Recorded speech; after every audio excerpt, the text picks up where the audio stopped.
السلام عليكم ورحمة الله وبركاته. النهاردة هعمل معاكم أكلة من الصعيد، من عندنا من قنا، أو عامة كل البلاد الصعايدة بيعملوها يعني. بس أنا هعملها على الطريقة بتاعت قنا، اللي هي بلدي.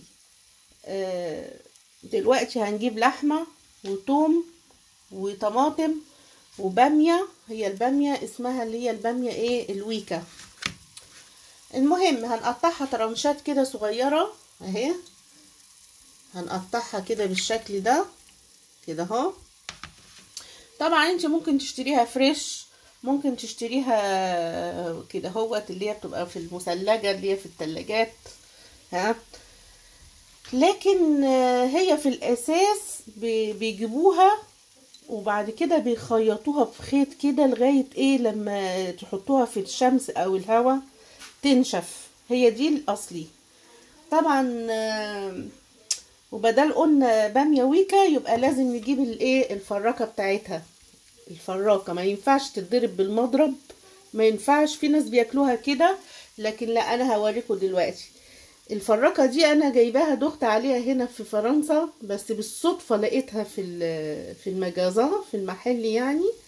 فهي دي اللي بنفرك ايه، بنلف بيها بعد ما البامية نحطها في الشوربة. هوريكم دلوقتي بنفركها ايه، نفرك البامية بيها.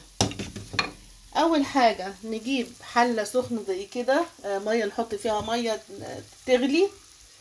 بعد كده ننزل عليهم بالورق الغار والحبهان والفلفل الاسمر والطماطم والبصل كده اهو بالشكل ده.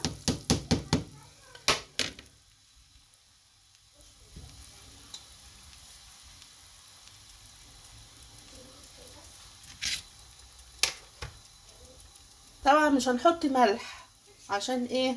في الاخر خالص لما اللحمة تستوي. بعد كده بقى هننزل هنا ايه باللحمة كده. بسم الله.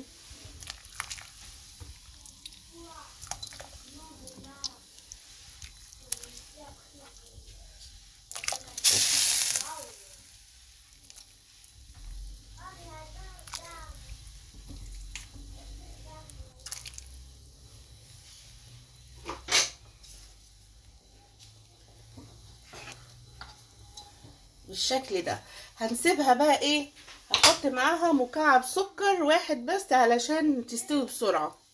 بعد كده بقى هنسيبها لغاية لما تستوي خالص براحتها.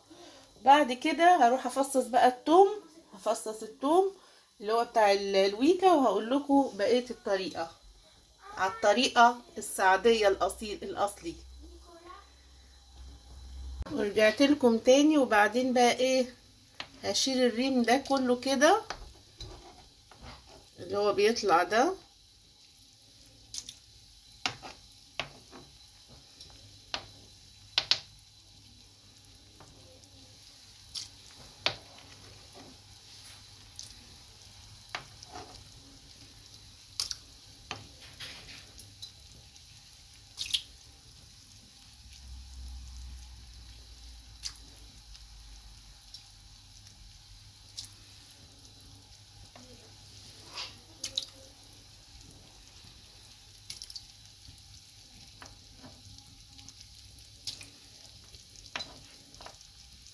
لازم يا جماعة نشيل الريم ده، ها، عشان مش حلو في الشوربة.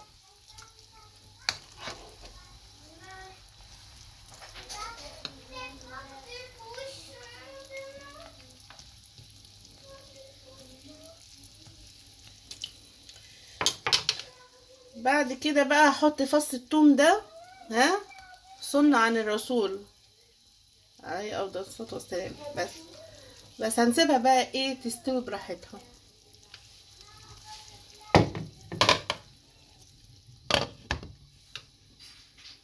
ورينا لكم بقى.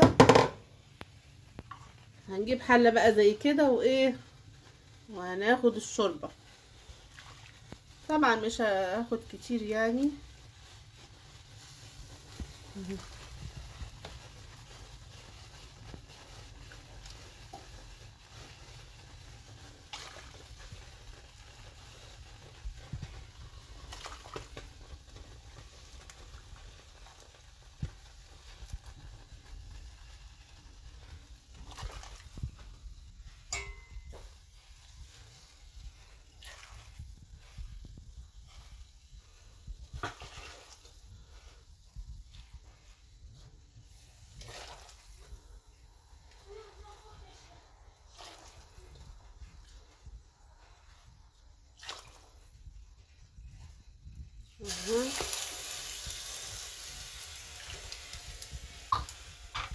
بعد كده بقى هنحط البامية.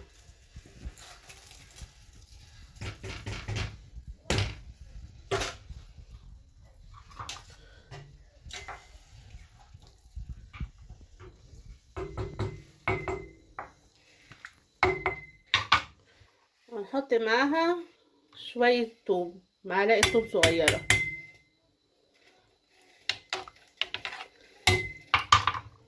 بس هنسيبها بقى تغلي غلوة واحدة واوريكم ايه هفركها ازاي، يعني افرمها يعني.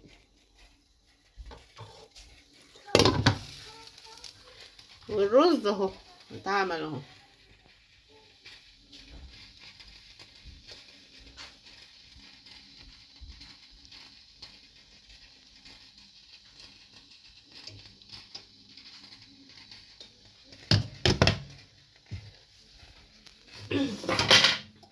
هنفركها بدي دلوقتي كده اهو. بقى المفروض بعد ما تغلي ايه هفرمها كده اهو، وهي ايه وهي بتغلي.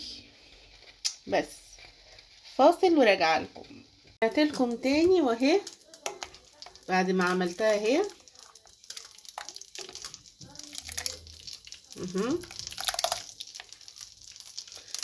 دي اول فرمه.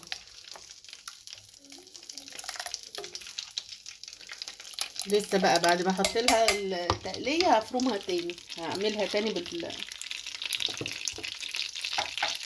تاني بالفراكه دي. بعد كده بقى نجيب شويه زيت واحط ومكعب زبده، ونبتدي نحط الثوم.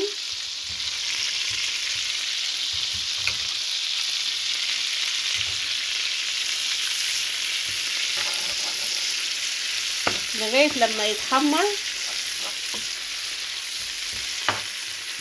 بعد كده هننزل عليه بالكزبره الناشفه، يعني حوالي معلقه كزبره ناشفه كبيره، معلقه كبيره كزبره ناشفه.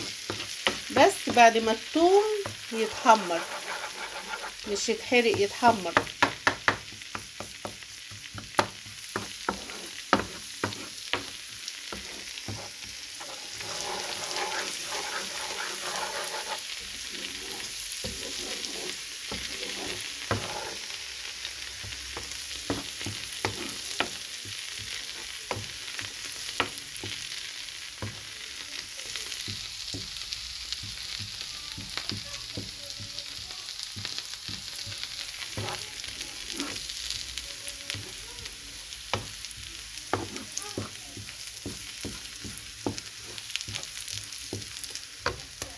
نغطي عليه كده عشان ايه ما يتحرقش.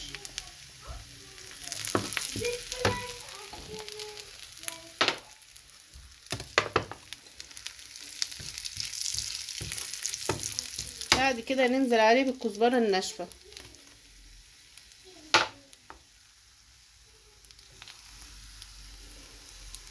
النار تهدى شويه.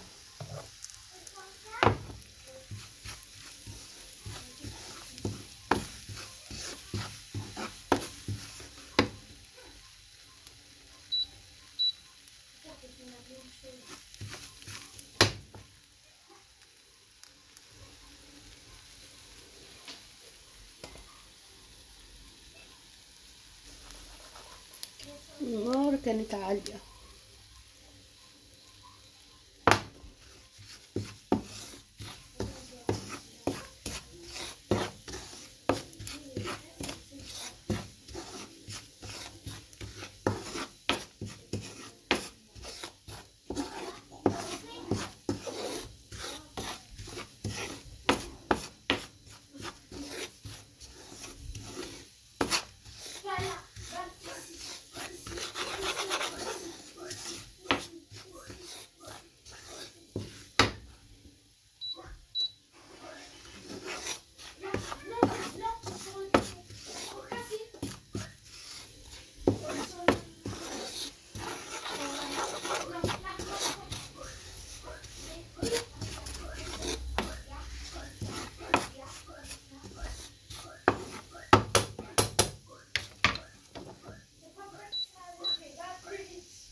بعد كده بقى هنجيب ايه شوية ويكا كده، بامية ويكا.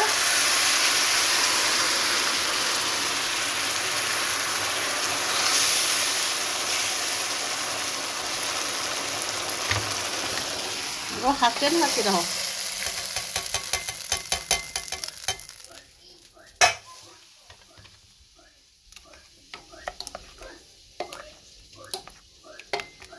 يا سلام على الريحة، هايلة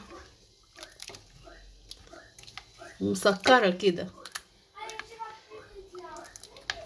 هجيب بقى الفراكة دلوقتي وهي سخنة كده، ايه افركها، ايه افرمها اخر فرمة.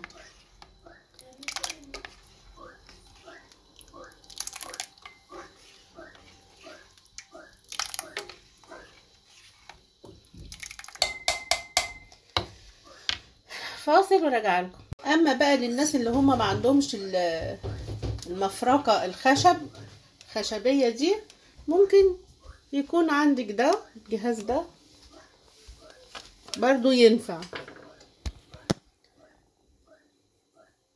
كده اهو مثلا.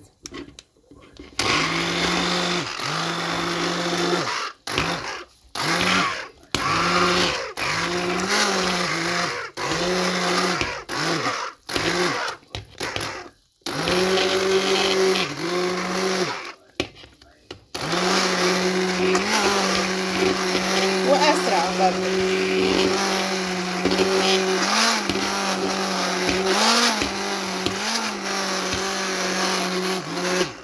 بس وخلصنا، بقت بالشكل ده اهي.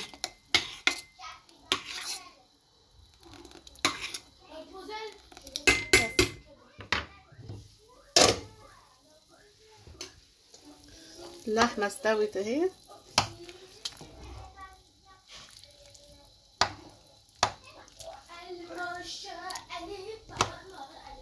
هنحمرها بقى حتة سمنة كده وحبة زيت ونحمر اللحمة. ودلوقتي بقى هنحمر اللحمة.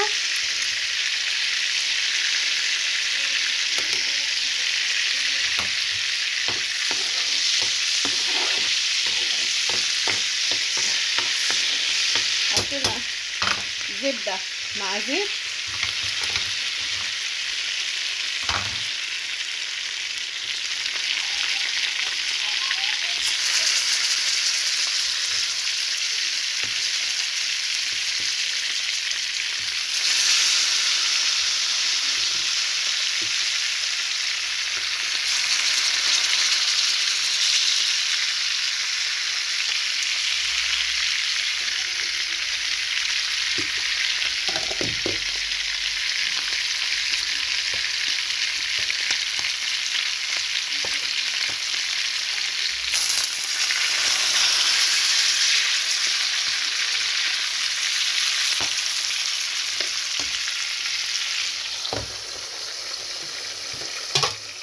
ورجعت لكم تاني واهو.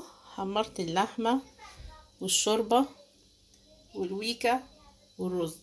هندوق بقى، ها يلا ندوق مع بعض.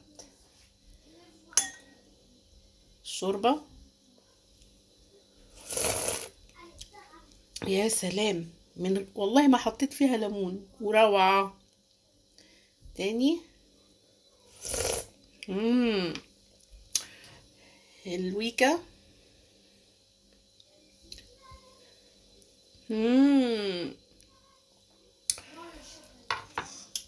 ونحط بقى شوية ملح كده ايه على اللحمة، وايه شوية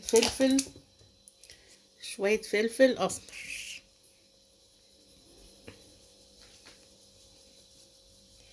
ويا سلام.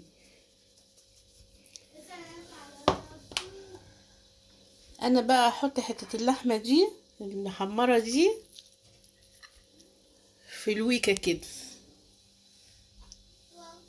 وهي محمرة كده، تبقى طعم ايه روعة.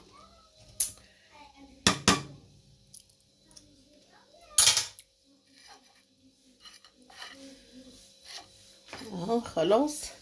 دلوقتي بقى نقول لكم ما تنسوش تعملوا لايك وشير ومشاركة في القناة. والنهاردة عيد ميلاد قمر، استنونا في بقية الفيديو.